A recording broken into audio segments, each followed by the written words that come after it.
This one was actually, I, I'm not sure who posted this, but it was pretty funny. Everybody remembers that video I did, a response to Mike Demand, blah, blah, blah. And then I played the voice clip of Anita at the end, and she was dealing with her seasonal allergies. Okay. But so then, does this work? Yes, it does. Here we go. Oh, I might have to make myself because this was a little bit comical. Anita Maxwell Johnson. Now look here, pay attention, read my words. When you use Flonase, it is extremely crucial you do not breathe in through your nose in an aggressive manner. Everyone who has ever used Flonase knows this as a fact. The correct way to use Flonase is to very gently and softly breathe in through your nose when you spray it. If you breathe in through your nose in the aggressive manner that we heard you do, like you were trying to inhale all of the internets, the medication shoots to the back of your throat and does not stay in your nasal cavity where it's supposed to be. And then I assume the rest says, please shut the fuck up, whatever. And then Anita commented, Karen McKean, I've never done drugs in my life. I don't know what that word is. Flonase, this is ridiculous. I do not drink wine. You don't drink wine, you stupid I bitch. don't. You're not listening. Come Oh on, my Anita. God, she's not listening. Oh, You come come on. on. I don't drink Well, you don't wine. You're accusing me of having a You're glass of wine. stupid bitch. Oh, Sorry, you know Mike. I what? don't mean to Mike, tell you that, but this is she is. ridiculous. She's not going Anyway. to tell the truth.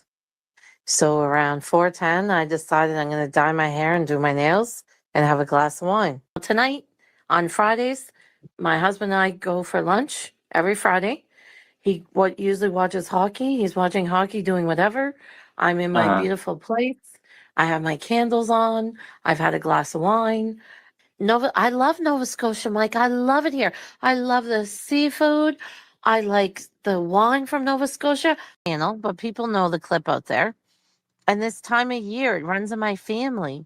All the buds are out. I have seasonal allergies. I might sneeze tonight. I might blow my nose. What they're saying is to discredit me. Malaya now also would get a full status card, excuse me, that she would be paid taxes no longer. And that's why when she has an address there, they can order and have things there, and she's tax exempt.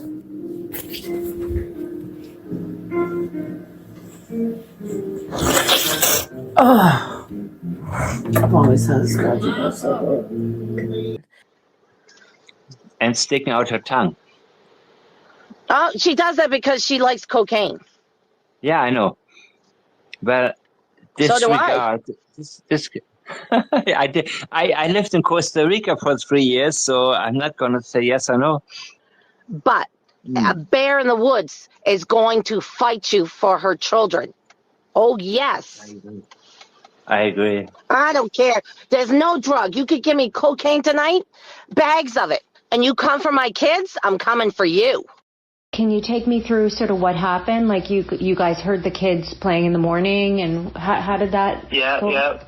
Yeah, Lily came into the room multiple times. I mean, me and Malaya and the baby were just in the bedroom. And Lily came in multiple times, so I seen her that morning. And Jack was out playing in the kitchen, I'm guessing, and they slid open the back sliding door. And when I woke up that morning, like, I wasn't expecting the kids to be home. I seen Lily poke her head into the room a couple times that morning. And you guys mentioned that you guys could hear them throughout the morning. Is that correct? Yes, I actually did hear. I know when it says in the documents that we heard them in the next room over, like in their bedroom. I didn't hear them in their bedroom. I heard when Lily would pop in, I heard Jack in the kitchen. Oh, interesting. Yeah, I heard him rustling around in the kitchen, right? And now they're being loud-ish. I mean, loud enough for you guys to hear them. Yeah. Your other daughter, Meadow, she was there though, right? Yeah, she was actually laying beside me with Malaya. Did you guys ever, or did Malaya ever tell the kids to be quiet where they were waking up Meadow at any point with their noise? In that morning, no. But when Lily poked in, I did go, shh. Like when, she would come in the room because she always woke up Meadow. Same with Jack. But I mean, that's what kids do too, right? Yeah. Well, I mean, you woke up when Lily popped her head in, right? So you were Yes, I did. Because there's a lock on the door, right? Yeah. And I heard like the lock rattle.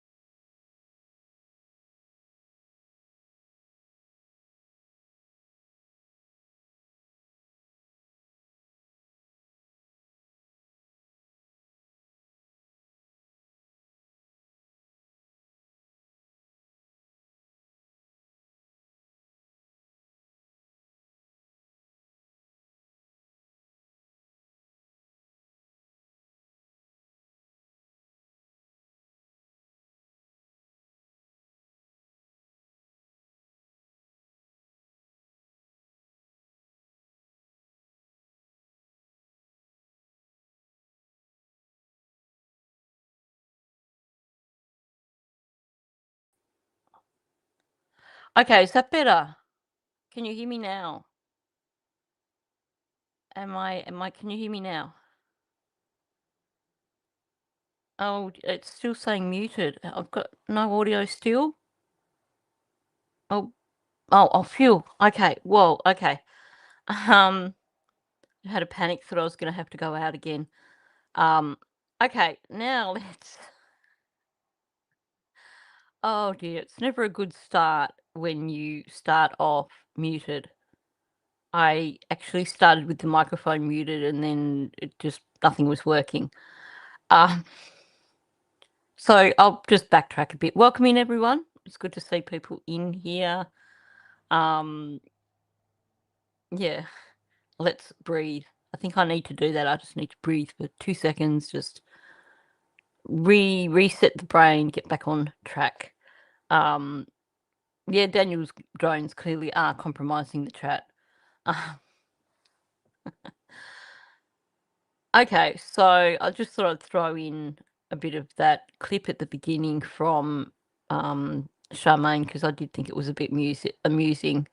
And then I thought I'd throw in an abridged version of the Anita video that I put out about a week ago.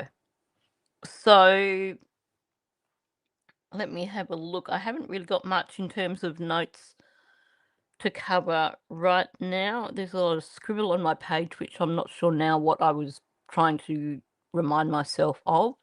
So it might be stuff that I'll remember partway through the live stream. This is what happens when you leave your preparation to late at night because you're working on other things. I do want to mention something that I was watching some of Charmaine's live yesterday, and I'm not sure if it was yesterday's live stream or a different one, but there were people going in chat and really attacking her for doing these interviews with Daniel. Now, I want to just clarify things from my perspective, first of all. For me, it's my choice that I don't involve myself with people connected to a case unless it's, someone who we know is completely innocent, has nothing to do with the disappearance or something like, Belinda or Chaucer. But I also appreciate the people who do take the time to interview people like Daniel. And I think what we've got to appreciate here is that when Charmaine or Sunny get Daniel on, they're not pushing a narrative at us. They're not telling us that Daniel is innocent and we have to accept it. They're letting us hear firsthand what these people have to say. Now, that's a far cry from someone giving hearsay information and then forcing it down our throats to accept that somebody is innocent. It's also a far cry from bringing on someone like Scam Nita, who has no value for the case whatsoever and is simply muddying the waters and slandering multiple people. So I was a little bit upset that there were people being quite rude to Charmaine. She's never come out and said, "Oh, well, because Daniel's my friend." She's never come out and told us that we have to accept that Daniel is innocent. She's just done interviews with this guy, and I mean, we're all here listening to them. It's certainly given us a greater understanding of Daniel. It's given us a greater understanding of Janie.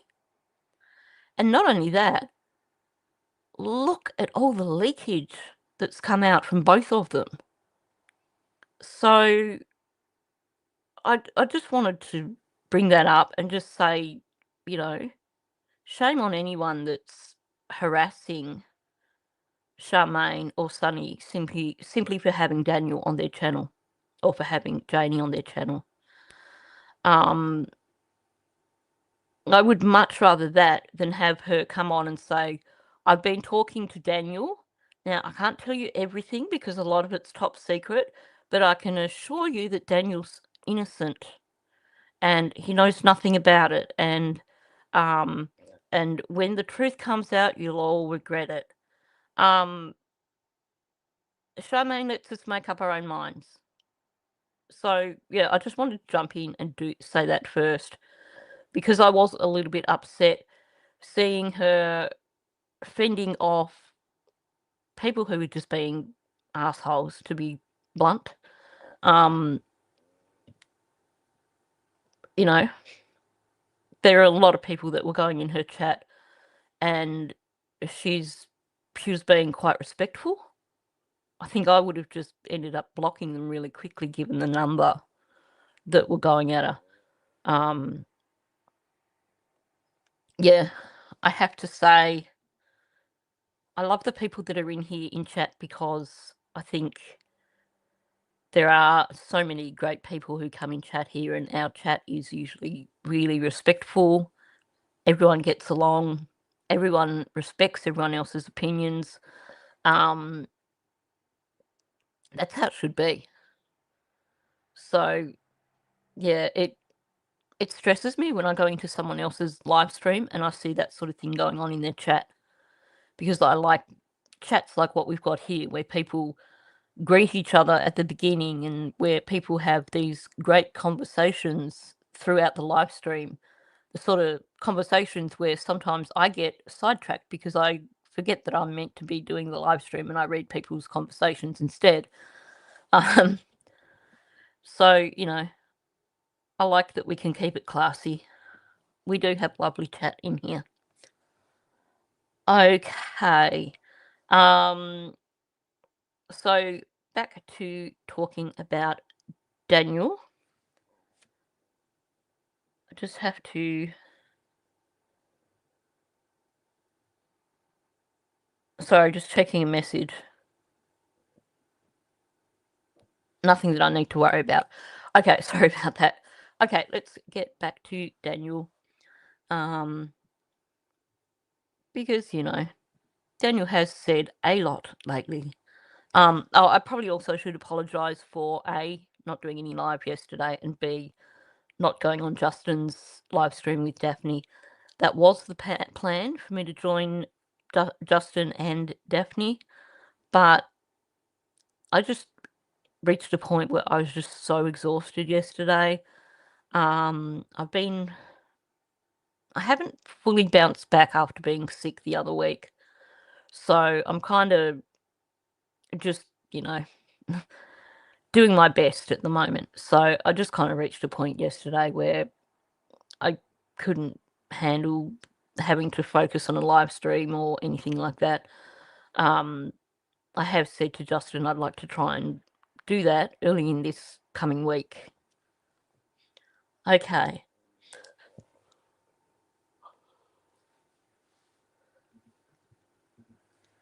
Sorry, just doing a bit of a yawn. Right, okay, let's get on with this. Did you ever meet Anita before the kids went missing, or did the kids ever meet her, to your knowledge? And I think that's well known that even Anita said she never met Dan.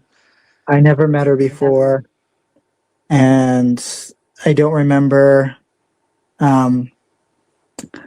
her ever being around the kids. I had no idea who she was. All I know is I heard that she was Cindy's friend and Wade's friend. And, you know, looking at that from my point of view, what kind of friend's that, right? I mean, I hear her on some other YouTube channels, and I'm like, how can anybody be a friend with her? I don't understand it. He's not wrong. I really can't say anything about that at all. I mean, obviously, we know now that in terms of her being Cindy and Wade's friend, it really does sound like it's just, you know, she's known him from childhood. He's possibly a bit older than her, or there's some sort of hero worship going on with her that makes her think that Wade is her best friend in the world, even though both him and Cindy have blocked her. It also sounds like she basically turned up at their place because they were evicted from wherever it was that they were living before, which seems to be a bit of a pattern, because now we're hearing, well, she's admitted herself that she was evicted from the place at Peggy's Cove. So I'm just wondering how long before the hotel that she's at throws her out as well. You got to wonder. But you know, everything he said here is just completely on point. I don't think I really need to say much more about that. The amount of, you know, just the critical thinking skill she has, and just the way she comes across, it's just crazy. It's delusional to a whole new extraordinary level. Okay. Now, Daniel's trying to sound intelligent here, but can we just acknowledge that Anita has zero critical thinking skills? So while he's trying to sound intelligent by saying that, he's also completely wrong. Like, completely wrong. Yeah, she might have to buy him some, what are those things that Stephen gets? Root beer barrels or whatever. Send him some Stephen King books, sorry. Yeah. I know, critical thinking skills. What is he talking about? There's zero critical thinking skills from that woman. Zero logic from that woman. If she had critical thinking skills, she would realize that the stories she's coming up with are so much BS that people with, like, you know, more than 2 brain cells can actually realize that it's just complete, utter rubbish and that it makes no sense. Not only that, she would be able to realize that people can see through her stories because they keep changing. Seriously. DT show, you spoke about a lock rattling on the door, I think. Can you clarify that? And then also, did Lily normally come in every morning? Is that something that normally happened if they weren't going to school, or if they were going to school? Yeah, Lily would come in sometimes into the bedroom. Like I usually lay in bed with Meadow every morning when I don't have to work. And, you know, it was common for Lily to, you know, because Lily was sometimes the first one out in the morning. Jack would always sleep in. He was pretty good at sleeping. Well, actually, both Lily and Jack were very good at sleeping. Like they never used to wake up during the middle of the night unless they were sick or had the flu or something like that. And yeah, they slept really well. And Lily would usually be the first one up, and she would come into the room. And Malaya would usually get up right away, and because Malaya usually got up with Lily and Jack. Okay, I kind of played on a little bit more than I needed to there. Oh, Grover, that just cracks me up. I wonder if Stephen Stearns is still telling his parents not to throw various things away to save them just in case. Or if he's finally accepted that he's never getting out. Or maybe he thinks that he'll be able to get special permission to have all his Tamagotchi sent to him in jail. It's a shame for Daniel that he doesn't live in Florida, because I would imagine that him and Stefan could have a great time talking about their hobbies. Anyway, this really, really concerned me, these things that he's saying. Yeah. Because I wonder if Daniel has a mouse droid as well. Does he hide his things in a little popcorn bucket somewhere? Anyway, sorry, enough of the snark. You can tell I'm a little bit tired. I get even more snarky when I'm tired. This really bugs me a lot. So I'm going to break it down bit by bit. First of all, he contradicts himself. So he's saying Lily sometimes would come into the bedroom, and then he says she would usually come into the bedroom, and then he says it was common. And then he goes back to it was sometimes that she would do. And then this BS about Jack always sleeping in. But let's go back to the Lily. Well, which is it, that she would sometimes come into the bedroom, or that she would usually? Oh, that's like usually laying bed, sorry. That, it was common? Is it sometimes or common? Which is it, Daniel? He's established a story here, and now he can't figure out what the story's meant to be. And you probably noticed also the sentences that he didn't finish. So much of this it had lots of repetition of words and lots of sentences that just ended. Or, his usual pauses as well. So he's working on creating a new narrative here. I think maybe people have questioned him too much about this whole situation, and now he's just trying to make it more convincing.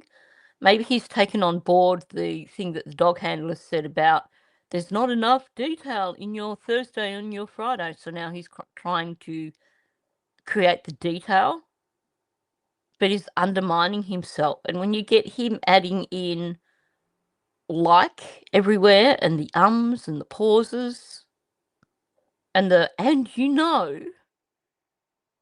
that's one of his pause things for I'm trying to think, and I don't know what I'm going to say next. So I'm going to pause. I'm going to say, because then you're going to believe that even though I'm pausing and I don't really know what I'm going to say next, you're going to believe, because I'm saying, you're going to think that actually, yeah, this has got to be the truth because you're saying, So it's a dual purpose pause. It's the for thinking time, but the words also are basically saying, you have to believe me on this because this is the truth. Even this. Essentially saying if you don't know it, well, you're dumb. So he's throwing that. So he's throwing that in. all over the place. But the usually, the sometimes,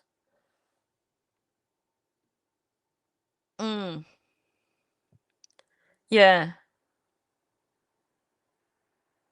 it's he's all over the place with this part of the narrative, all over the place. But let's go on to this whole idea.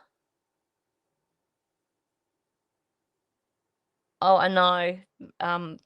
Karen, thinking about Stephen Stearns in bed with Maddie Soto, it's just makes me ill. It really does. So he starts with Lily was sometimes the first one out in the morning, and Jack would always sleep in. Now, he's telling us this, but he's telling us that essentially what he could hear was Lily was poking her head in and out, and Jack was in the kitchen rustling around. And we have Malaya's version that the pair of them were in the next room playing and giggling. So this does not match their original narratives. And then he tries to introduce this thing of them both being pretty good at sleeping. Well, if you think back to the documents, Malaya was saying that she had trouble getting them settled that night. Not only that, but Daniel has said that they basically had to divide Lily and Jack's room because otherwise they wouldn't get them to sleep. So this is a new bit of the narrative that just doesn't fit at all. And yeah, exactly, Karen. If they were such good sleepers, why did they need melatonin? It's bizarre. And look, yeah, Charlotte, we don't know if they were autistic or not. However,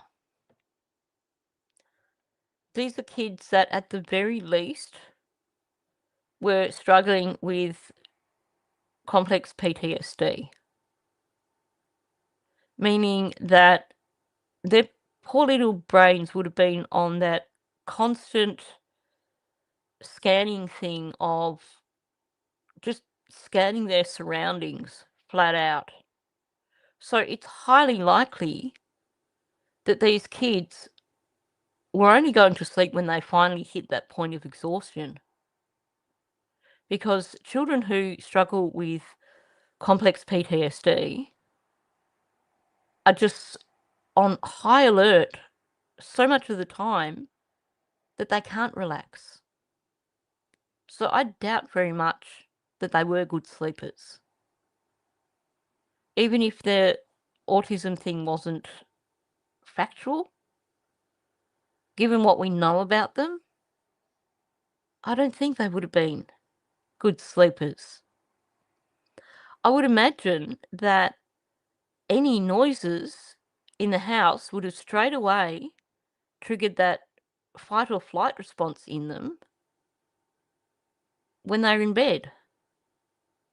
So these kids probably only slept when all the adults in the house were asleep and when their brains went, okay, it's safe to sleep now. Like, I just don't buy this story of they were good sleepers. And, oh, they never used to wake up during the night unless they were sick or had the flu or something like that. And then he has to double down with they slept really well. Where's this coming from? I think probably part of where this is coming from is because of the countless people who have commented on his thing about flicking the light on at midnight. Because who's going to do that with little kids? So this is probably a response to that. Well, they're good sleepers, so they don't even notice when I flick the light on. But I just don't know why he's suddenly trying to introduce this into the narrative when we have a description of children who are basically complete live wires of a morning. And I could imagine, going back to what I was saying about they probably didn't get a lot of sleep, I would imagine this morning never happened, but let's say hypothetically that there is a morning when Daniel and Malaya both sleep in. Then for kids who live in a household where they're on high alert all the time, then waking up early and having that bit of playtime without the stress of whichever parent is the one that causes the trauma, it's something that they're going to do. It's their chance to do something without the distress of being on full alert, if I make sense.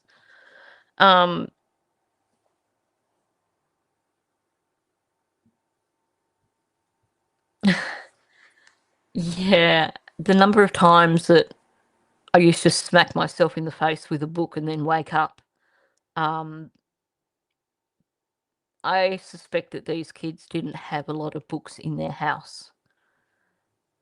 I suspect that they were probably not read bedtime stories.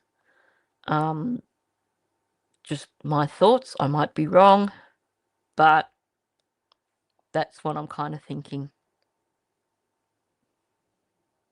We always wanted Meadow to get as much sleep as possible because she was so young. And having so many kids in the house, it was harder for Meadow to get naps and get the long sleep that she needed. Like sometimes she would have a nap for like 15 or 20 minutes and get woken up. And she would have to be put down for a nap because, I mean, at a year old, a 15-minute nap is not much. Okay, sorry. Pausing there because, again, I don't like hearing this. Reading between the lines, what he's saying is that anything these children did that impacted on Meadow was not good. He's showing us that basically he had expectations of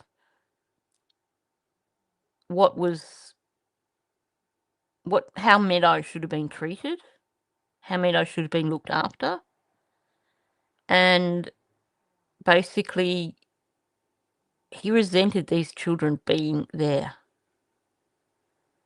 This really does. The way he words it just hits me with that whole, Cinderella syndrome kind of thing. He is telling us here right now that Meadow was far more important than these children.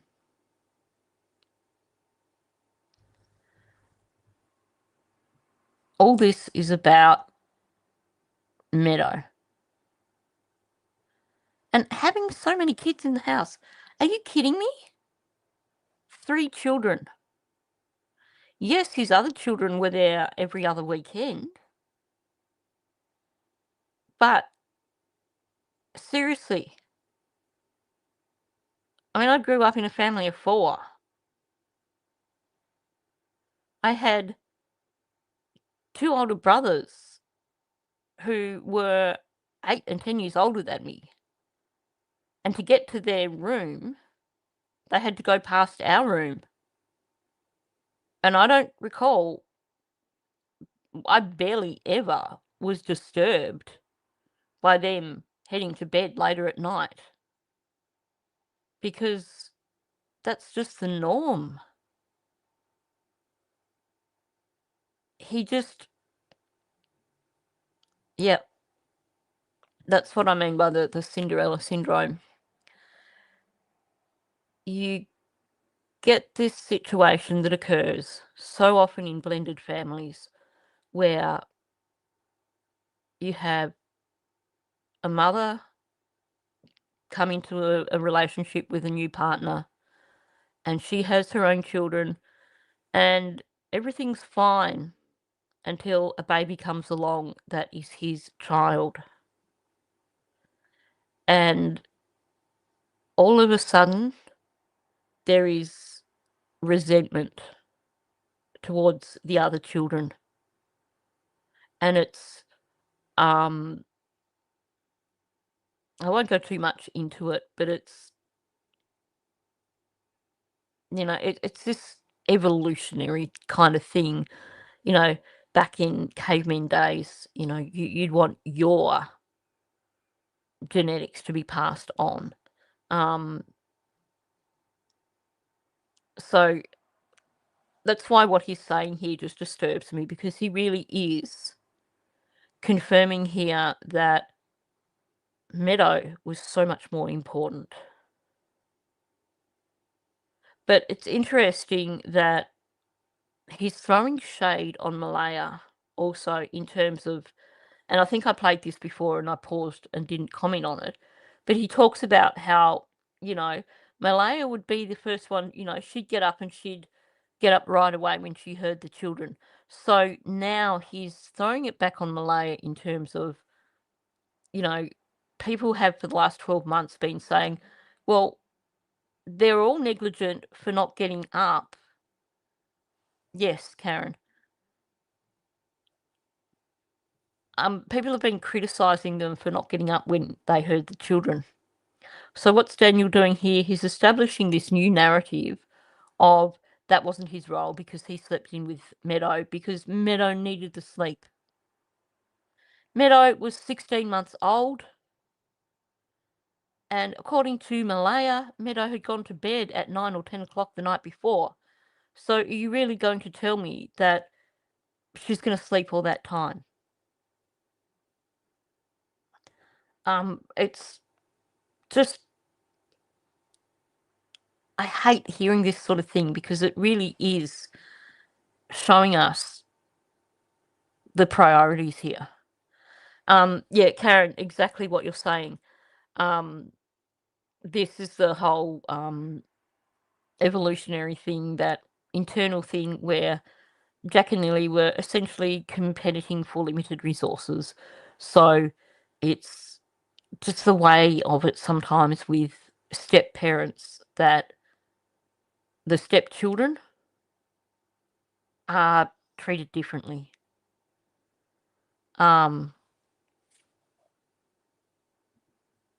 Could be.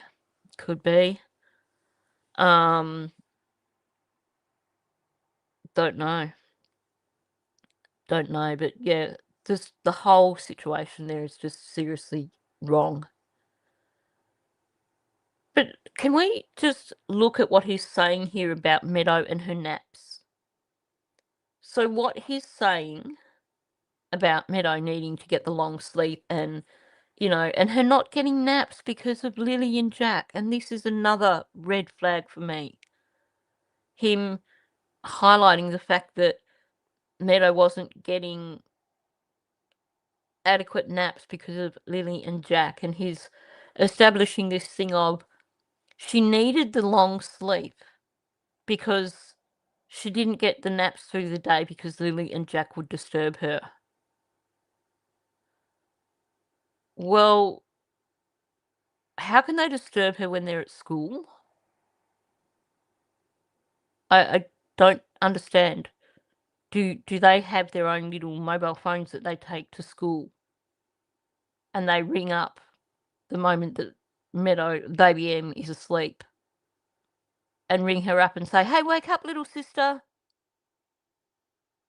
Like, BS, Daniel. 5 days a week those children should have been in school.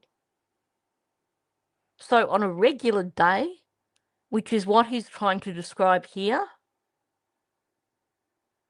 she would have been able to get her naps through the day.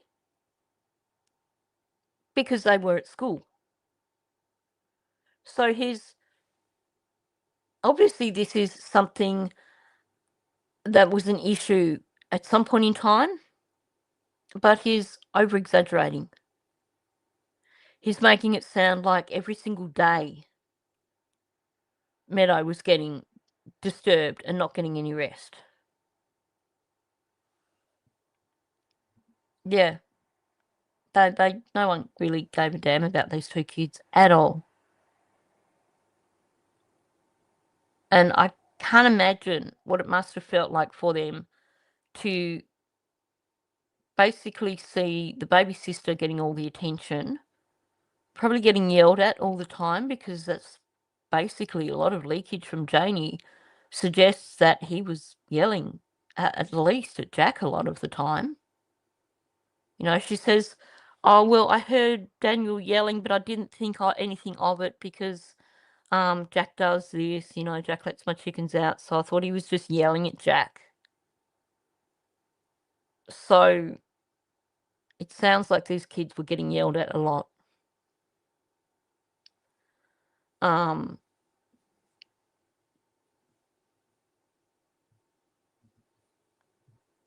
Yeah, since when is it acceptable to ignore two older children?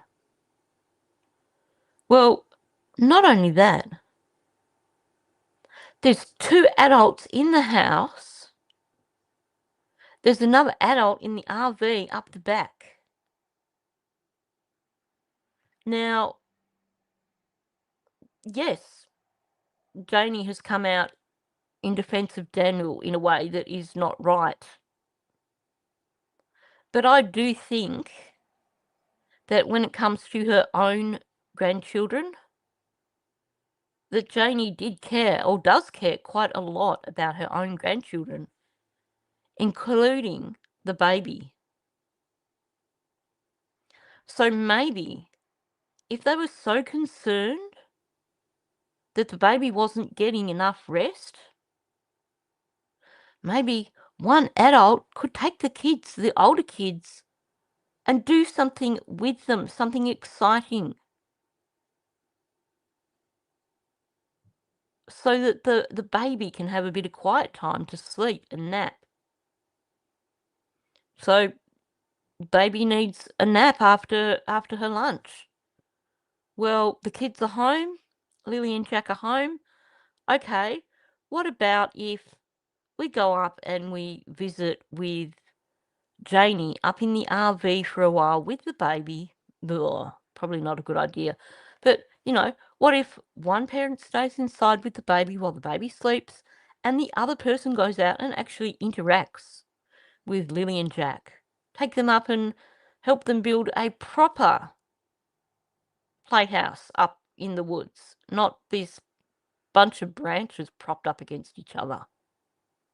If that's really such a concern,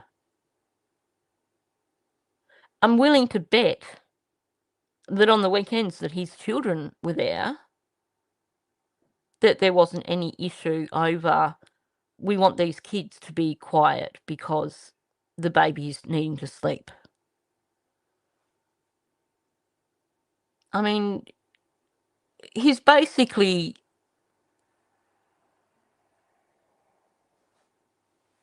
it's, you know, it's bad parenting either way. But the truth is, he is just giving excuses here because he didn't like Lily and Jack.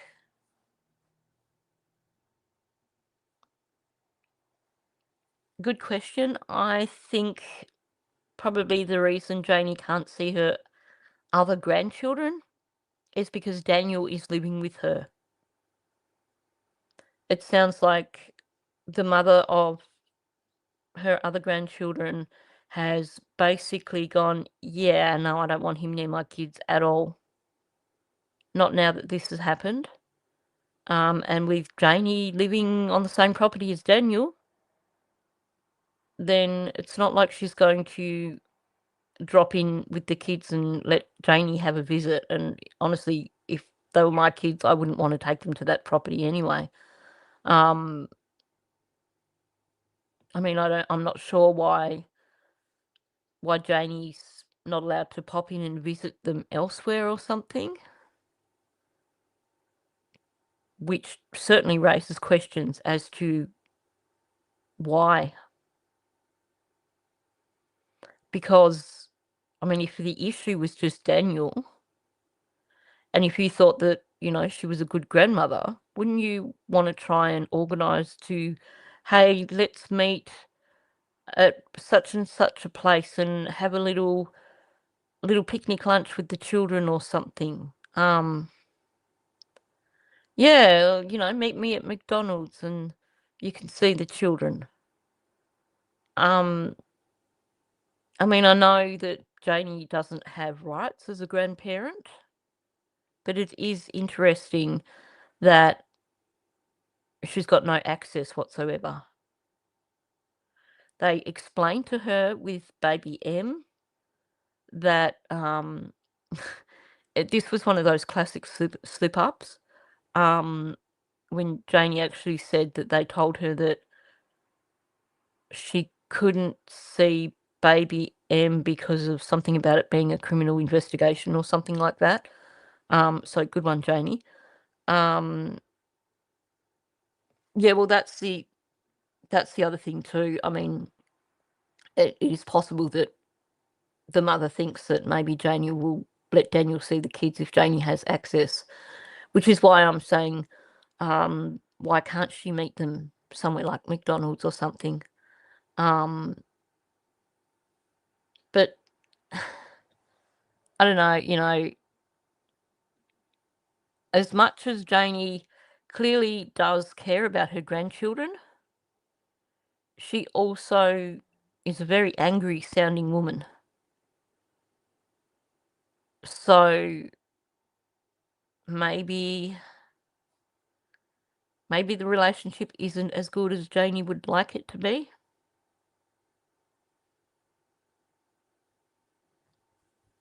I don't know. It's probably not something that I'd be wanting anyone to be asking Janie, because I think when it comes to those other two children, it's probably a discussion that's best kept to a minimum. I'm so glad that Scam Nita doesn't know their names or their mother's name, because that means that she can't really go all out with stories about them. And I must admit, I'm being super careful to make sure that I do not mention their names for that reason.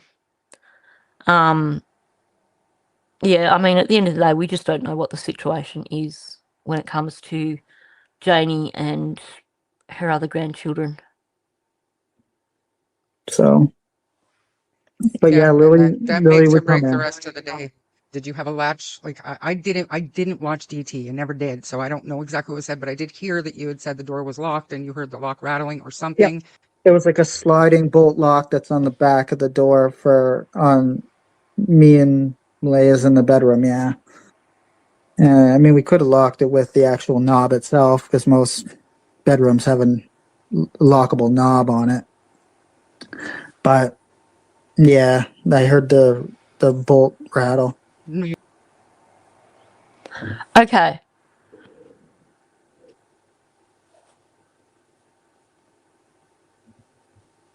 Yeah.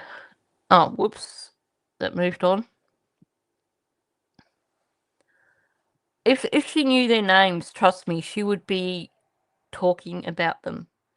I think the thing is, it depends on what channels she watches, and it depends on the conversations. When you look back at the evolution of discussions on this case, I don't think any of us have discussed his other children in any way in many, many, many months. So I would like to just move on from them and kind of exactly crazy. I don't want to give her any ideas, so I don't want to continue talking about them.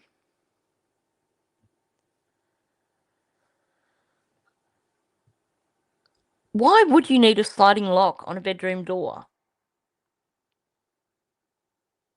straight away, it gives me Stephen Stearns flashbacks. And I had going down that track, but especially when you've got young children in the house. Why do you need a sliding bolt lock on a door? Now, I'm confused. And maybe this is just Australia is different. But he's saying here that most bedrooms have a lockable knob on it. I've never, ever, ever come across any house here in Australia that has a lockable knob on the bathroom. I mean, on the bathroom, on the bedroom doors.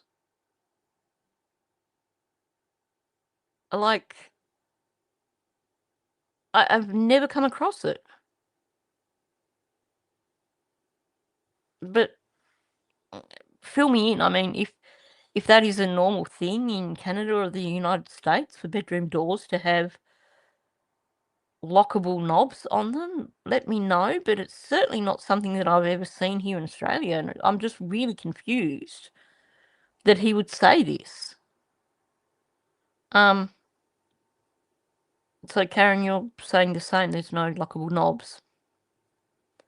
Now, I'm just going to point out what he said, and then I'm going to play the next bit, and then I'm going to come back to it. So, some do half moon. Oh, that's interesting. I've never seen it here in Australia. I've seen places where, like, if you've got an ensuite bathroom, where you've got a master bedroom that goes into an ensuite bedroom, ensuite.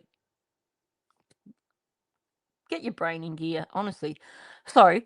If you've got like a master bedroom that goes into a bathroom and there's another entrance to that bathroom, then I've seen houses that have a lockable doorknob between the master bedroom and the bathroom. And then, of course, a lockable doorknob out into the hallway. But I've never come across houses in Australia that actually have that. So that's interesting. Now, what he says is that there's a sliding bolt lock that's on the back of the door for their bedroom. He says we could have locked it with the actual knob itself because most bedrooms have a lockable knob. And then he goes back to, I heard the bolt rattle. So he's saying here that there was a lockable knob on that door as well.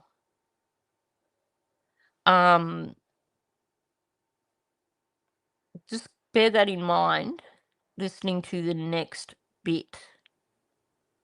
It was locked, but you heard it rattle. No, it wasn't locked. Right. Okay. It wasn't I locked. understand. So when she came in, you could hear that little, and that's what woke me up because she had one hand on the doorknob and then she was like leaning in, and I was just like, shh, Lily, Meadow's trying to sleep. And then I went back to sleep with Meadow because I didn't know the kids were going to school, right? Okay, first of all, a little bit of leakage there. I didn't know the kids were going to school. You mean the kids weren't going to school? But what he's done here, he said they have this lock, this sliding lock that's on the back of their door. They could have locked it with the actual knob itself. And then he goes on to say, but it wasn't locked. He's basically, now we know that none of this happened on Friday morning anyway. But he's basically admitting here that they do lock the children out of that room. Because he's basically saying we could lock it with the lock on the door, But we use the sliding bolt instead. So, like, I mean, we know the kids weren't around that morning. But if we look at it in terms of before the children went missing, he's actually clarifying here that they did used to lock the children out. And is this another thing about not wanting to disturb Meadow? Let's lock them out so they can't disturb Meadow? Yeah, 2 locks to keep the kids out. What does it say to you about the environment that these children were in? You right, Amira? How'd you get comfy? Sorry, Amira's just fussing around. Her bed's not right. She's trying to fix it. And of course, he also... Yeah, that's what I was trying to say, Crazy. I think I'm kind of not really communicating well today, am I? I'm going to rewind it, because that's what I was trying to establish here. He could have used the doorknob. Basically meaning that, yeah, they don't use the doorknob, they use the bolt. So just go back a little bit, maybe to here. Bedrooms have a lockable knob Hang on on. it.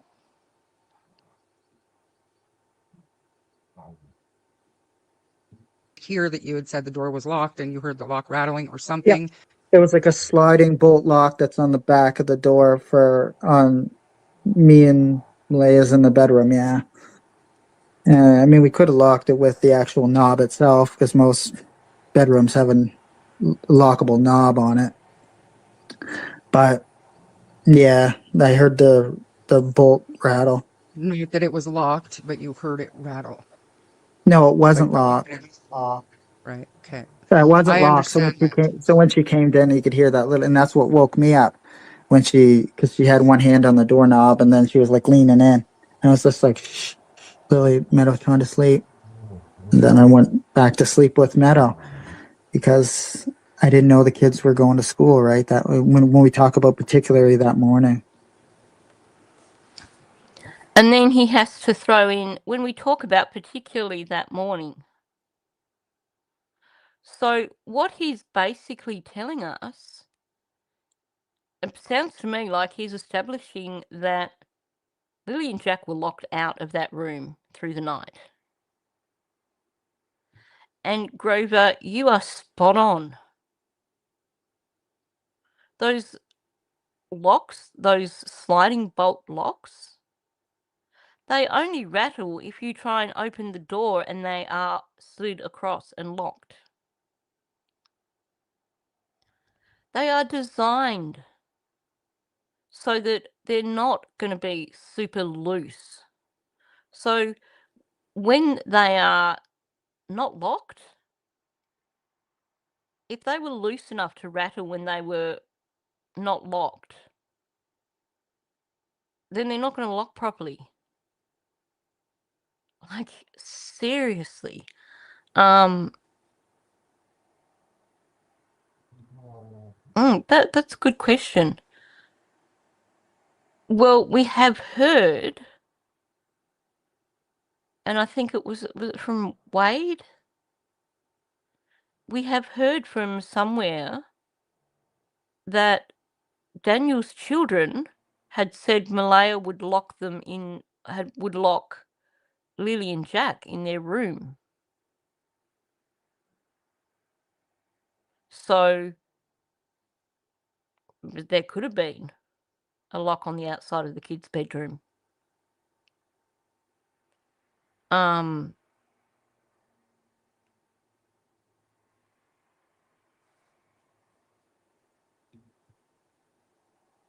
Yeah, exactly.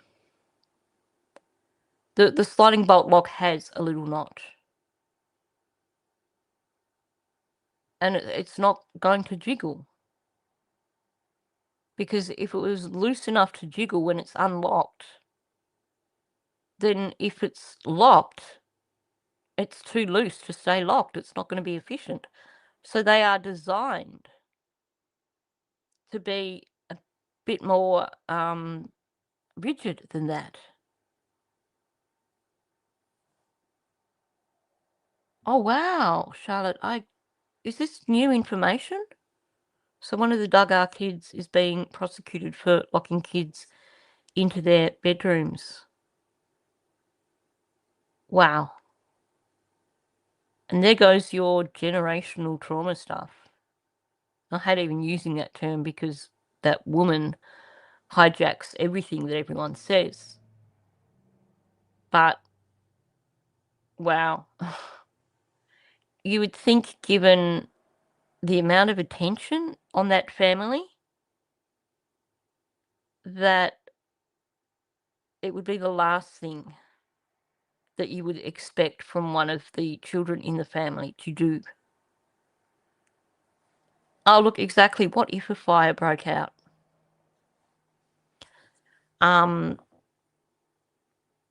It's a scary thought. Because for most parents, the thought of, oh, wow, I have to look that up. He's one of the older ones, wasn't he? There's so many Duggar kids that I don't know who's who. But I think he was one of the older kids. I can't remember. But going back to this, I mean, how many parents, it would be your worst nightmare to think of the possibility of a fire in your home. So the last thing you would want to do would be to lock your children in their bedroom. It's just so disturbing.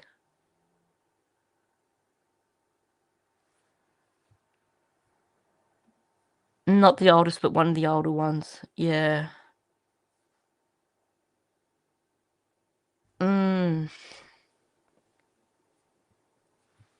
It's disturbing what some kids go through, really. But I'm not comfortable with what he's saying here, because it really does seem to me that he is talking about the children being locked away from him and Leia. Which again, raises a question of how could Lily possibly stick her head in the room?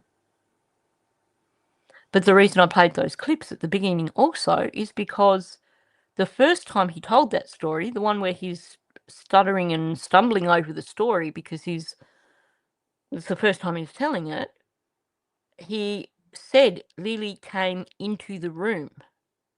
And he said it twice, and yet he claims that he doesn't know what she was wearing. Like,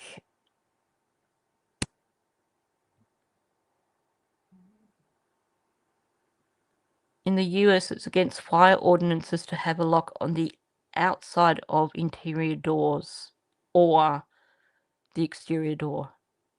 That makes sense. That makes a lot of sense. I haven't had a look at what laws are here because I've never come across any houses here in Australia where they would actually have locks on them, aside other than like if it was a master bedroom and connecting to the bathroom. Yeah, the story just does not add up at all, not one bit.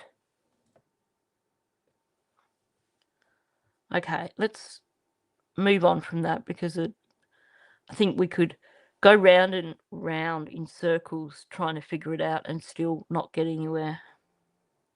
So is there a reason why you guys didn't, first thing you did was to go and see if they were at the RV? Is there a reason that you just knew that they wouldn't be over there, or like? No, because Wood heard when I came outside, the dog was barking, right? And then Mom just sees it as me coming outside, so I knew Lily and Jack wouldn't be around the RV. right? And plus, Tucker always jumps up on the kids. If that's why Mom didn't really want the Lily and Jack around Tucker, because Tucker's bad for jumping up. But because he would jump up on my biological children as well, and he would jump up on them, and he would almost knock them over. He's not. Good point, Half Moon. You have this freezing cold trailer with probably no insulation. You have Malaya claiming that they put a blanket over one of the doors to keep the cold out. And they were closing doors. Like, those bedrooms would have been freezing. Absolutely freezing. Now,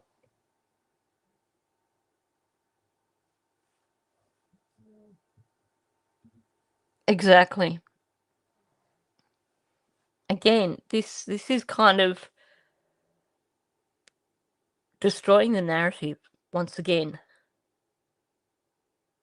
And you can tell that he's trying to figure out where to go with it because, again, you get the repetition. He says when 3 times before he finally launches into what he wants to say. It's like, when I came outside.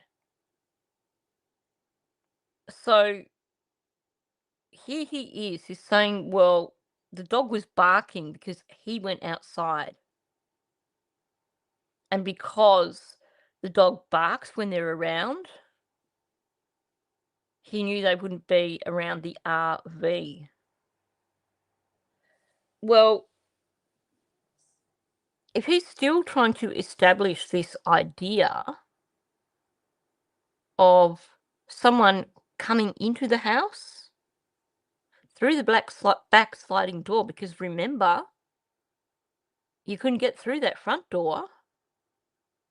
So on one hand, he's trying to tell us, or he's trying to insinuate that someone came into the back of the house through the sliding door, got Jack's jacket down because Jack can't reach that jacket,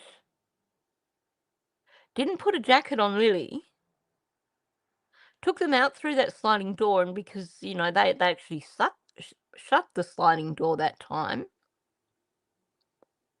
but Tucker didn't respond because for an adult with 2 children that they're going to try and sneak off that property, how do you get those children out of that backyard? You've got to go right up the back there to that gate right near Janie's RV. So by saying that, I knew that they couldn't have been near the RV because we didn't hear Tucker. So apparently, these children were outside playing. Daniel and Malaya didn't hear them outside playing, but Janie did. And then they just vanished. And nobody heard Tucker barking. Let's just go with this fantasy of Tucker being a reactive dog, even though we haven't seen any evidence of that. My problem with that is, I know if someone comes to the door, I know if it's family or if it's someone that my dogs don't know. Because my dogs have got a different bark for my sister, for my brother-in-law, for my nieces. So I know before I even get to the door who's there. I know that it's someone that my dogs know. So if Tucker's that reactive, which he doesn't appear to be, I mean, Janie's like, well, I introduced him to the cameraman, so that's why he didn't bark. Well, if you can introduce him to a cameraman and 5 minutes later he's happy not to bark, why was he still barking at Daniel and the kids? The story is not adding up at all. The story doesn't even come close to adding up. It doesn't make sense.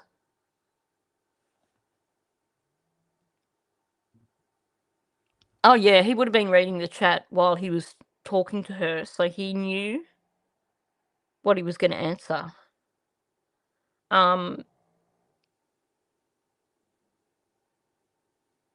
Yeah, and not only that, I'm trying to pin this. Not only that, yes, the cameraman is not a small 4 or 6-year-old child, but my experience with reactive dogs, Janie has said that I'm getting distracted, sorry. Okay, Janie has said that she basically lived there by herself with Tucker for all those years before Daniel turned up with the children. Now, if this dog is so reactive and this dog has lived with Janie for the first 4 years that she had it, or whatever it was, 3 years, and then you have Daniel turning up with the children, and she's saying that the dog reacts to Daniel. Most reactive dogs, if they are used to being around women and don't see as much men, are going to react strongly to men. So the fact that this dog did not react to the cameraman, and I have no doubt that they were sending these staff with male cameramen because of who they were sending them with. So she's trying to make us believe that this super reactive dog was quite happy to just meet the cameraman for the first time and not react at all.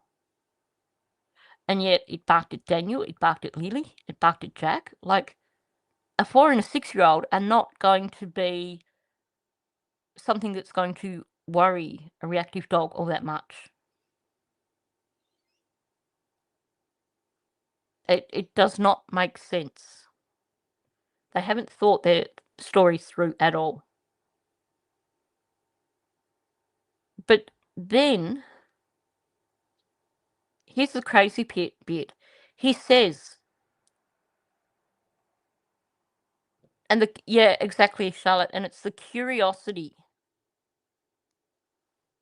Even if she introduced the dog to the cameraman and the dog's like, okay, well, I'm not going to bark now, it's not going to be heading over just to check the cameraman out, because it's still going to be on alert. Yep. Here's the thing with that. So he's saying that Janie didn't want Lily and Jack around Tucker because he's bad for jumping up. And then he goes on with that and he says, well, he would almost knock over Daniel's own children. He would jump on them and almost knock them over. Do you see the problem with that?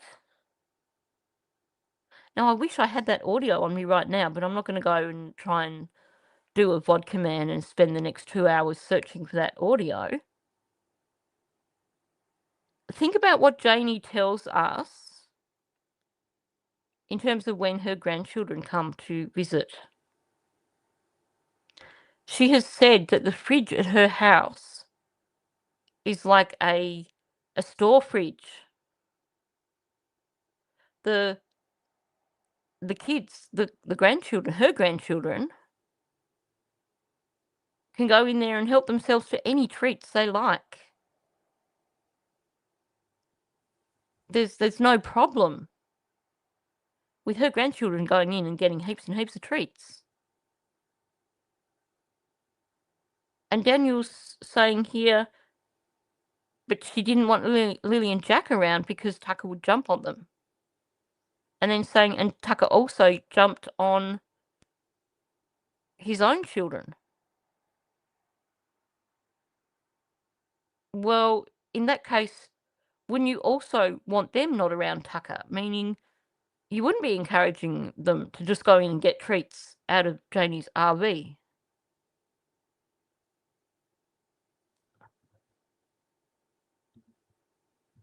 Yep. Cindy said that Jack liked to go into the barn and see the horses. When you have a toddler who is quite happy to go in and see a horse that towers above them, and you also have dogs on the property with those horses, those kids aren't going to be scared of animals or anything.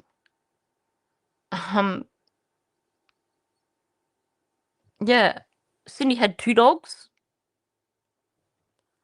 One of those dogs was a puppy, by the sound of it, the last time that Lily and Jack were there. Now, puppies are super rambunctious. And according to Wade, the children weren't worried. Now, I've said this before, I don't see anything in Tucker's behaviour, exactly Green Zone. I don't see anything in Tucker's behaviour that make me think he would have barked at the children or jumped on the children. You can train dogs not to jump up, just for starters. I don't have that one on hand. When they're sitting on the sofa, there's a dog there. Lily lifts her feet out of the way because she's eating and the dog is watching her eat. But they certainly don't look disturbed by the dogs. I just, if he's saying that Janie wouldn't allow the children near Tucker,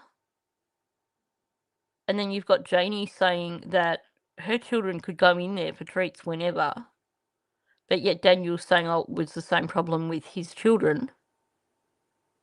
Well, that's an out-and-out lie. But not only that, if you have a look at the way Tucker is put together, I think Janie said Tucker's about 6 years old now.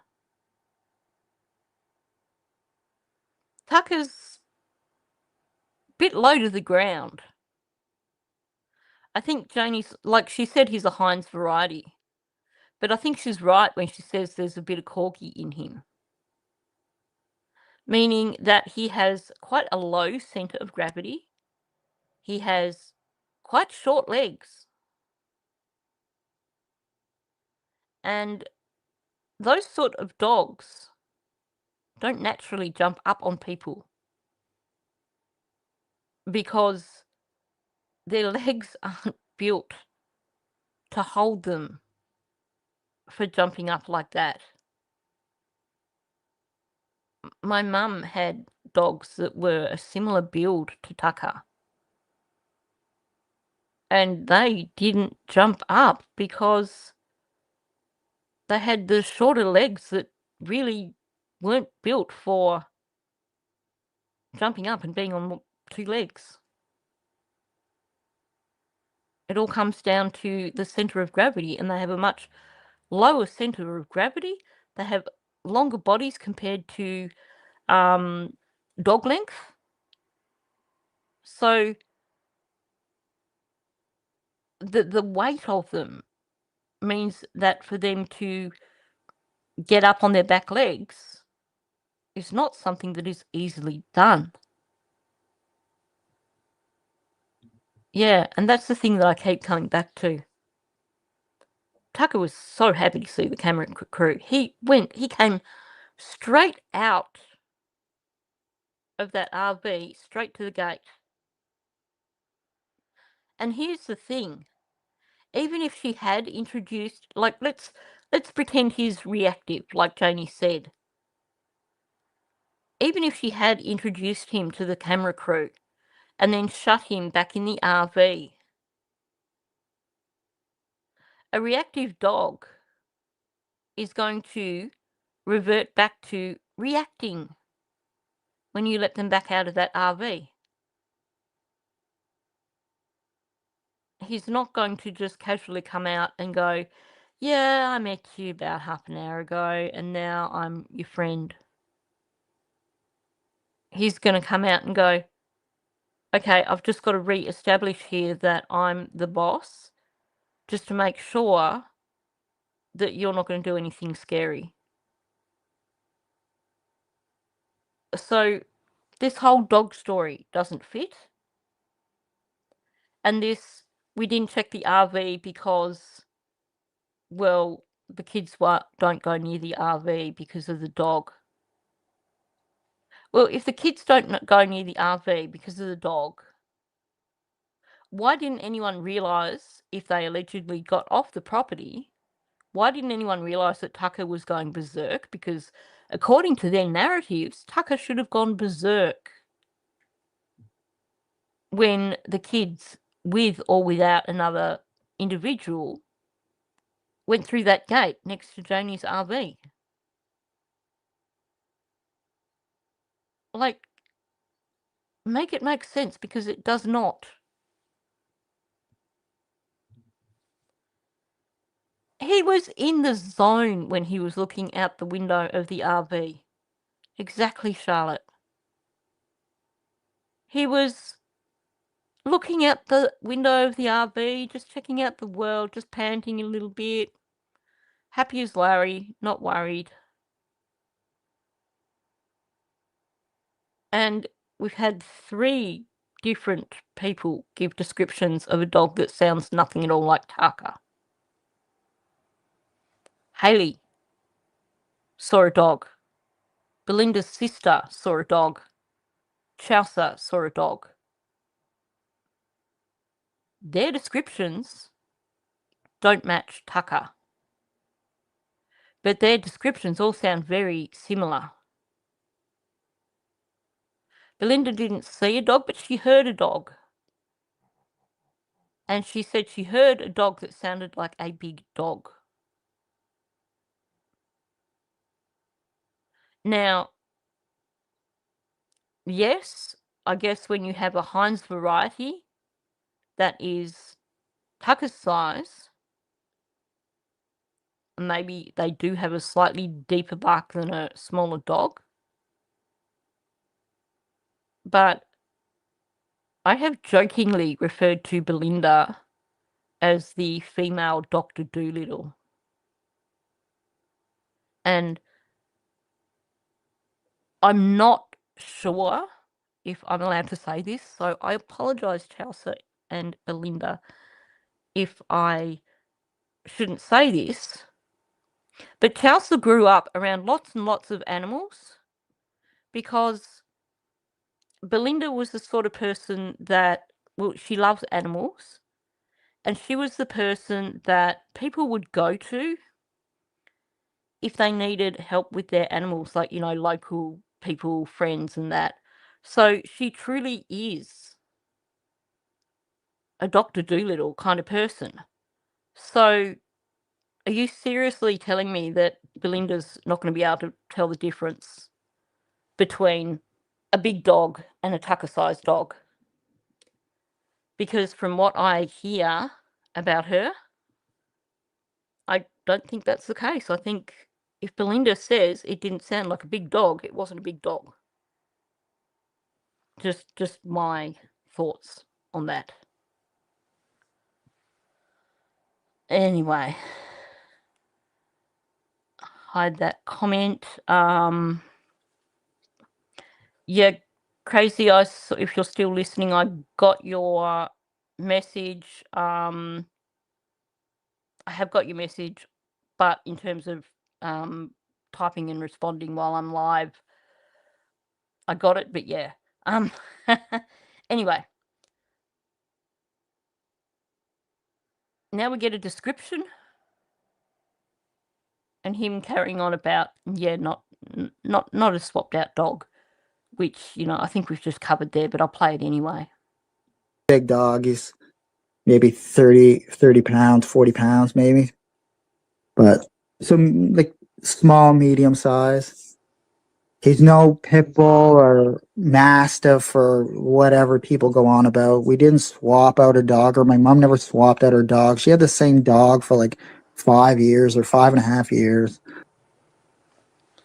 Him and Janie both focus on Janie's dog. Janie doesn't have 2 dogs. Janie never had another dog after she got Tucker, at least. She had a dog before Tucker, but after she got Tucker, he's the only dog she's had. There is only 1 dog on the property.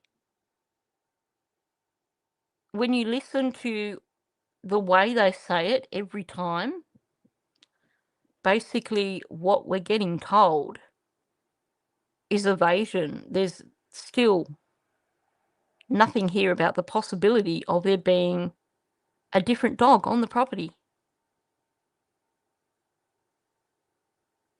So I'm still not buying it. Now I'm just going to say, I'm not buying this story that the dog attacked the children. Now, that was something that I know I brought it up about 6 months ago as a possibility because of Janie's sensitivities. But the more we hear from these people, the more it seems highly unlikely. It's especially after we hear from law enforcement, and I can't think of the quote right now, but things that have been said since then from law enforcement that suggest that whatever happened was, you know, something not pleasant, something not related to a dog.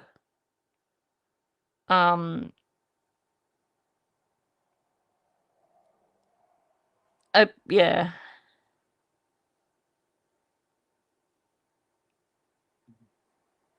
Well, now, see, that's a question that I've wondered too. Because usually in dog families, you tend to see, if you grow up with a dog, you tend to end up having a dog. So it is interesting that Earl is a dog lover, Janie has a dog, and I don't know if Earl's got his own dog. I haven't really figured that one out. Justin has a dog, but Daniel doesn't. Food for thought. You need to go out, do you?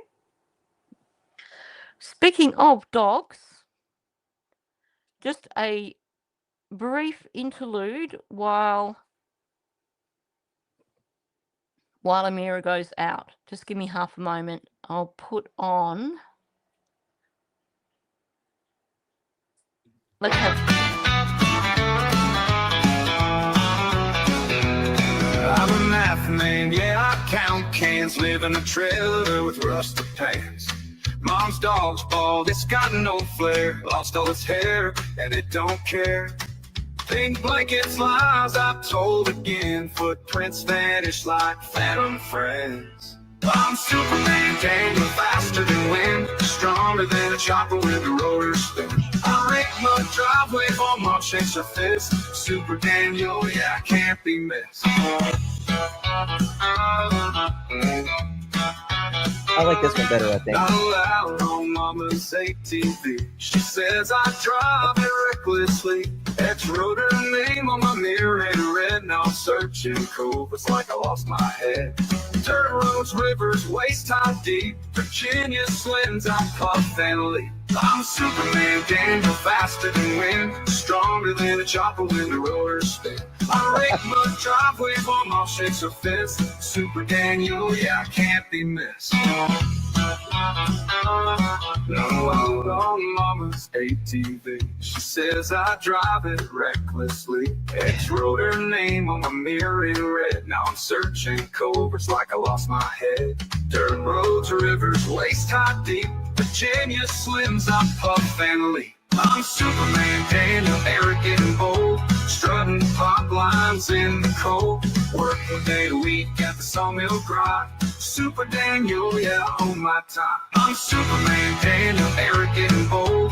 Strutting pop lines in the cold. Work one day a week at the sawmill grind. Super Daniel, yeah, on my time. Even with me running through the woods over the head of the helicopters and head of the drones and stuff like that. That's a good one. Okay, sorry. I'm back. Okay. I hate it when they take a bit too long and then I'm trying to catch my breath when I get back in here. Okay, just put that up first.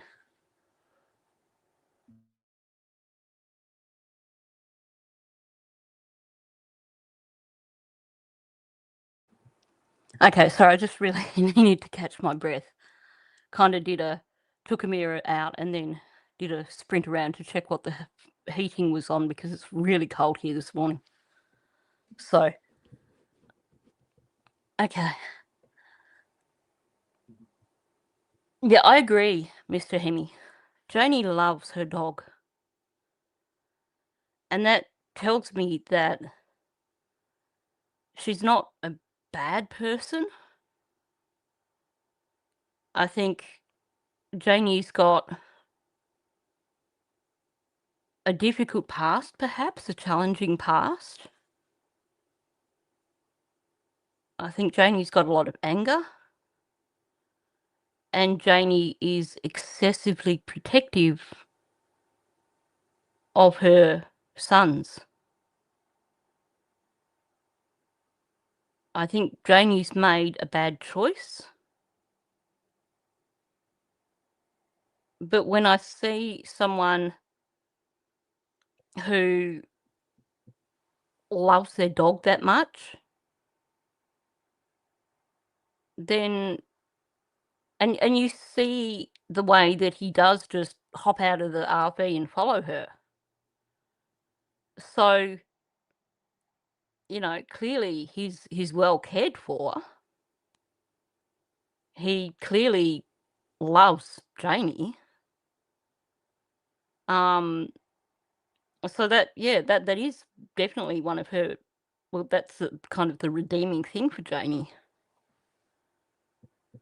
But you know, she's made bad choices when it comes to protecting Daniel and lying for Daniel. Yeah, there's also that talk about a wolf dog. That was a very brief thing that came up and then was not talked about again.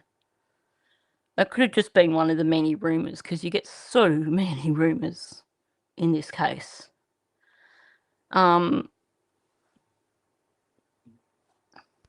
I don't think they're the sort of family that are good at showing emotion or showing love.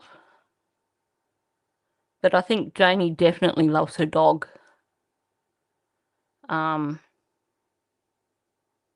Anyway, moving on.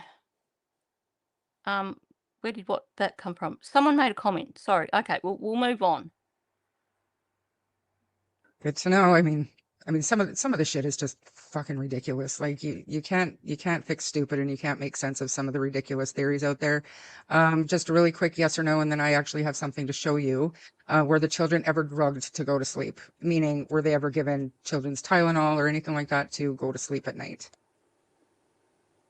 Well, usually not. If Malaya has given Jack and Lily children's melatonin before in the past, but there was none in the house recently, so she couldn't have gave them any drugs. Nor is it a common thing for Malaya to give them kids melatonin. So I think that's kind of taken off the table there.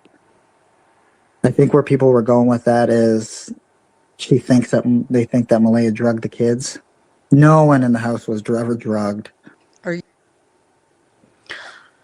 I don't know what to think about this.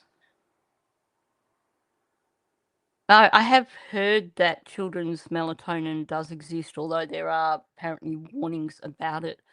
We don't have it here in Australia. I'm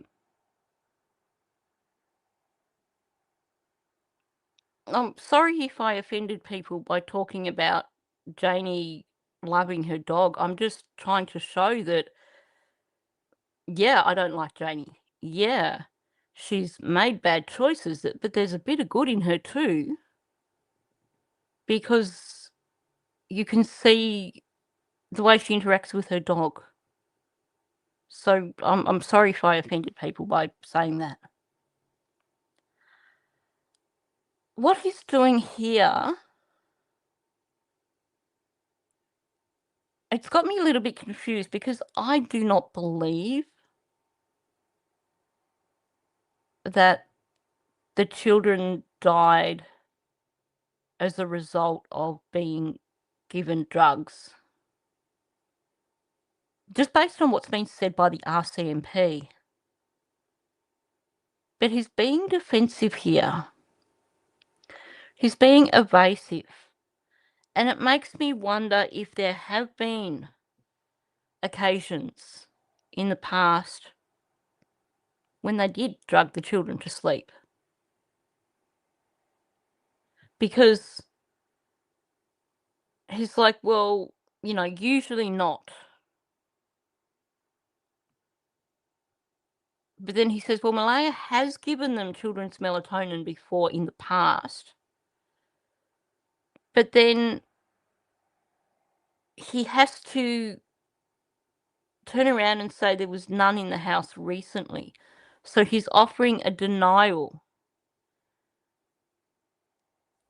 If it's something that's insignificant, why does he have to go with the denials like this? He's gone very heavy with these denials. And the thing that bothers me is saying there was none in the house recently. Well, I wouldn't expect there to have been any in the house recently, because there's been no children in the house for 12 months. So saying there's been none in the house recently means nothing, because 12 months ago isn't recently. So is this another bit of evasion? There wasn't any in the house recently, so she couldn't have given them any drugs. And that's the other thing blacklisted. Because he likes to do this devious thing of throwing shade at Malaya in a way where it makes people think that he's not really throwing shade at her. So it is quite possible that this is something that he's come up with to throw shade at Malaya, and he's just taking people just a little bit down that road and letting them go the rest of the way themselves. We've seen him do this so many times in the past 12 months that we can't discount it.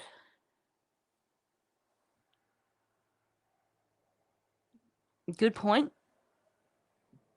Good point. I missed that.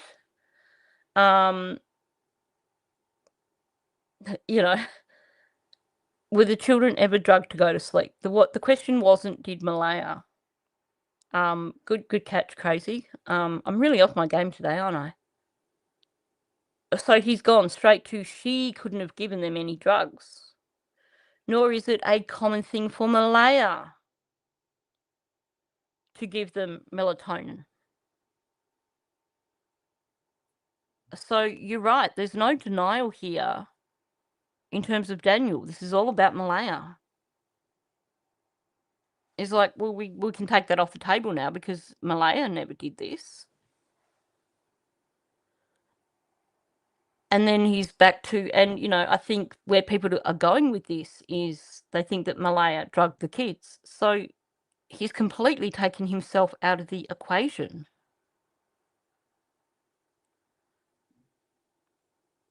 What concerns me is the follow-up. No one in the house was ever drugged. That's a massive red flag for me. Because he was only asked about, did you sometimes give the children something to help them sleep? He went into defensive mode, but he only mentioned, as Crazy pointed out, he only mentioned that Malaya couldn't have given them anything because apparently there was nothing in the house recently. And we know how good Daniel is with those little things that he says, where he's very creative with his language, so that he throws in things like recently.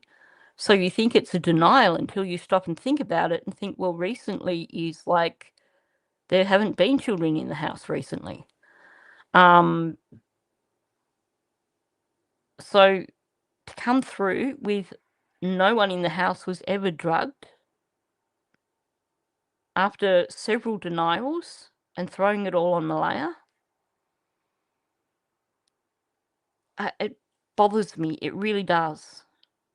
Like I said, I don't believe that the children died as a result of anything to do with drugs. However, it does make me question if there was something happening in the house with regards to that on a regular basis.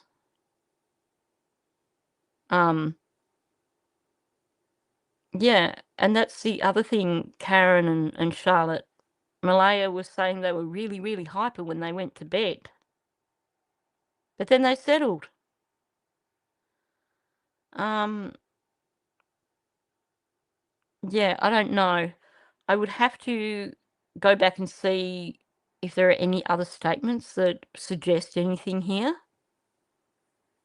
But it bothers me, especially the no one in the house was ever drugged.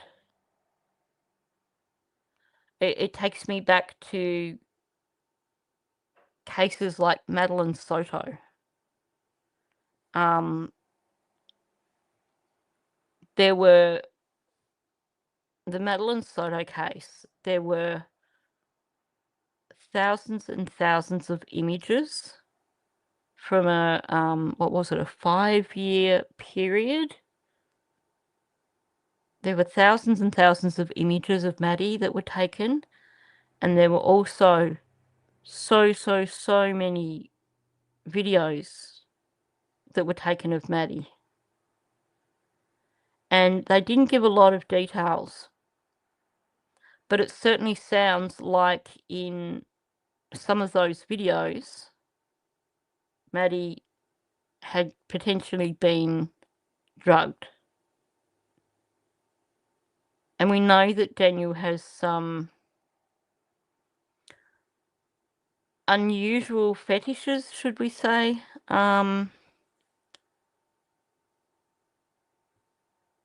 Anyway, I don't want to go down that road too much.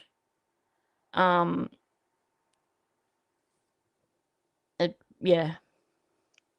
But, you know, it does. If your children aren't settling, if your children are hyperactive and won't go to sleep, then that does kind of point to poor parenting.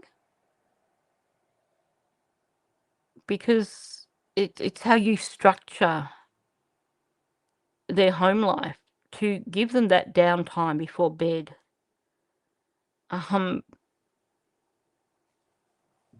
Yeah, all of this, I think there was a lot more going on in that RV than we realise. And I want to move on from that because, yeah, Jeannie, my heart is sad now too. I don't think these kids had a good life, a good home life. I really don't. Now, I probably should have. I keep forgetting. Here I am.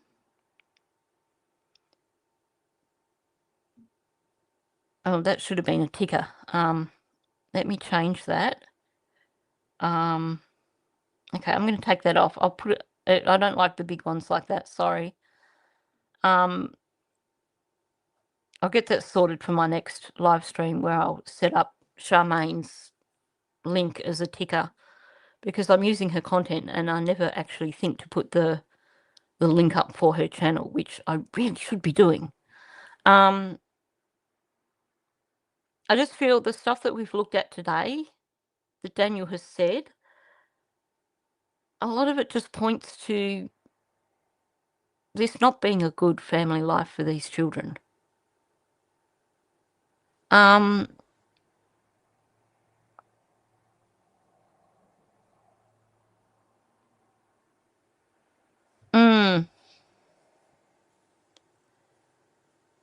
I think,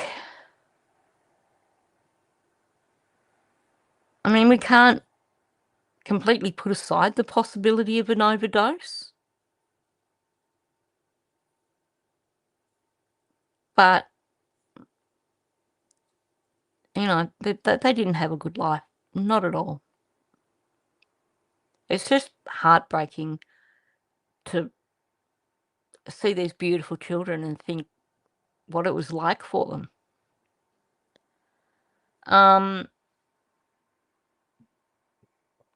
not sure if we even have melatonin here in Australia, so I don't know how it works. We've got really strict regulations when it comes to drugs, so I don't think that you can buy melatonin here in Australia. If anyone from Australia knows if we do or not, let me know. I'm going to look it up afterwards. But I've certainly never heard mention of it. I've never heard of people giving it to their children. What happened to a bit of warm milk before bed? We grew up with, have a warm Milo before bed or warm milk before bed.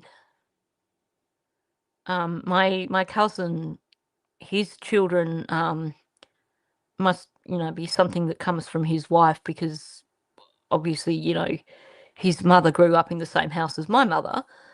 But my cousin's kids used to have warm milk with a little bit of honey in it before bed.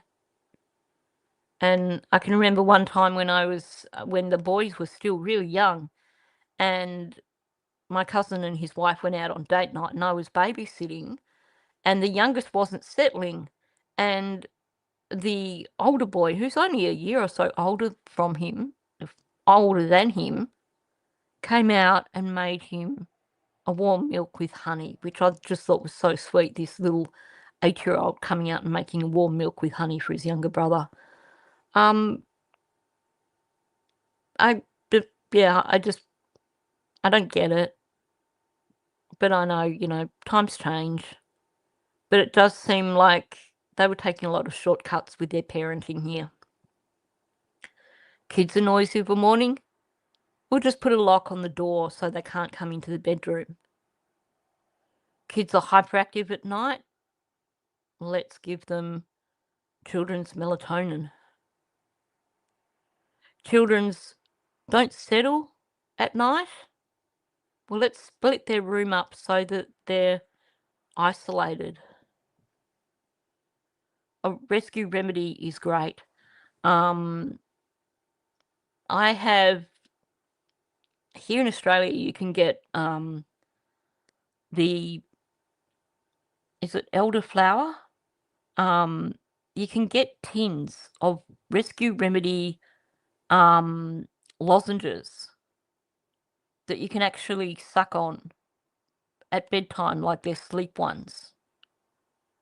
And I find that when I'm really struggling to get to sleep, that one of those helps.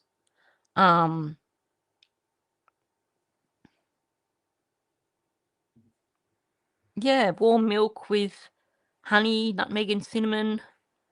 Yeah, we could all use a group hug right now.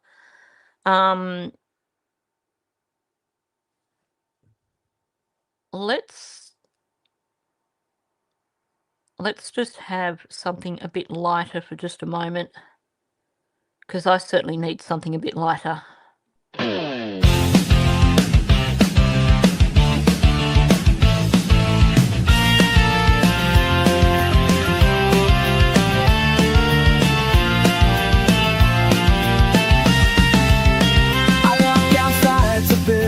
So tall, the cars are parked and watching me, they all speed away. When I step out the door, they take my pics and videos galore. Drones are buzzing high above my place, yet none appear online to show their face. No one sees my mom making the ground, just silent lights without a sound. Up in the sky, lights of every color shining bright. They flock to watch me every night, hoping for a glimpse or a fight.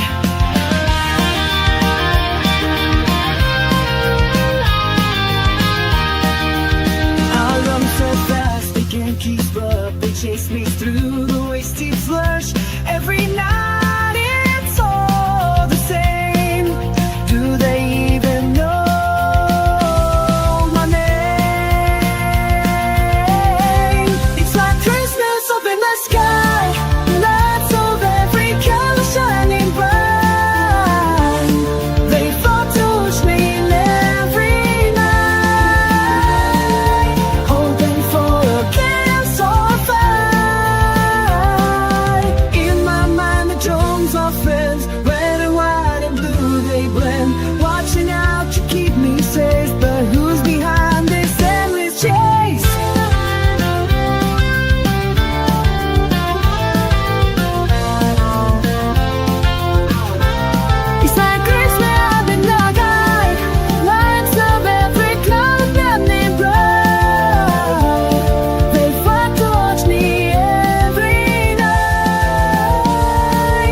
Okay, I thought that might lighten things a bit. Yeah, Karen made a really good point in terms of most medications, they don't recommend them for children under 12.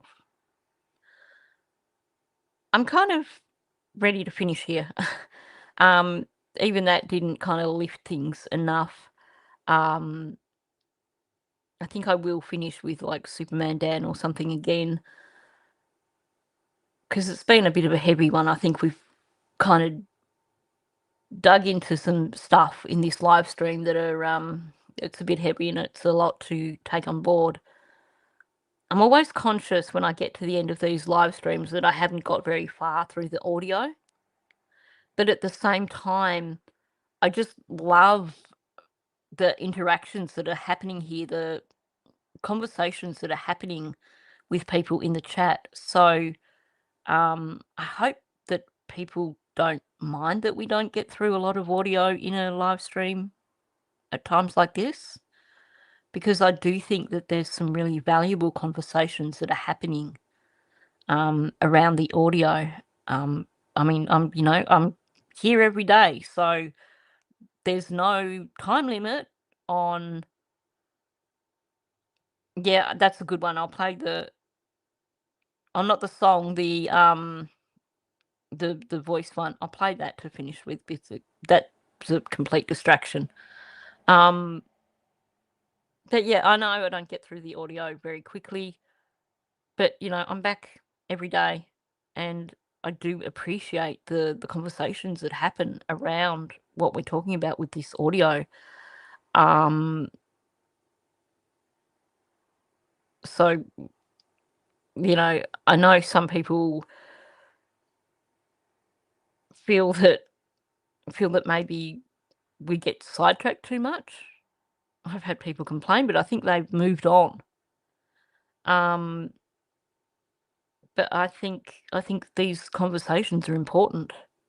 So anyway, let me know. Thanks for coming in. Please hit the like button on the way out. Now I should mention that I have dropped a few videos, so if you haven't had notifications for them, check them out. There's one where I spoke about some misconceptions that are out there. If you're new, please subscribe to my channel, and please do comment on my videos and on my live streams. I don't know if there's something going on with YouTube at the moment, but I know my last 2 videos didn't seem to be, it took a while before people started commenting, and I really enjoy reading your comments. So please do continue to comment on my live streams and my videos, because I like hearing your thoughts. And I know a lot of other people appreciate hearing your thoughts. So anyway, I think I'll leave it at that. Thanks for coming in, people. Let's finish with where is this one? I'm just trying to find it. This one. So I'll finish with a bit of Anita. So thank you, and I'll catch you in the next one. I called the Tantal and RCMP, and 6 police cars got to my house. Anyway, my husband said, Anita, there's 6 police here.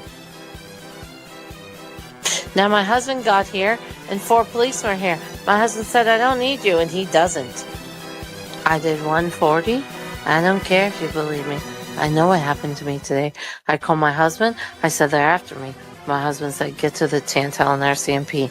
My husband came to the house. There was 5 police cars here. They came here, 6 police cars, and told my husband, I passed 4 vehicles doing 140. I said, I'm doing 140, and I passed 6 cars. I had to overtake 6 vehicles to get to the Tantal and RCMP. And I had to do 140 in a Mercedes, and I overpassed 3 people to get to the Tantal and RCMP. And I'm angry with the RCMP. The silence of the I had to public pass is 4 cars yes. doing Yes, 140 in my car. Told 3. Remember, I worked in a big law firm in Toronto. I sold my story to 3 good friends. I had a bar in Toronto. I told my story to 3 investigative reporters and said they're chasing me, and the stupid RCMP don't know what I'm talking about.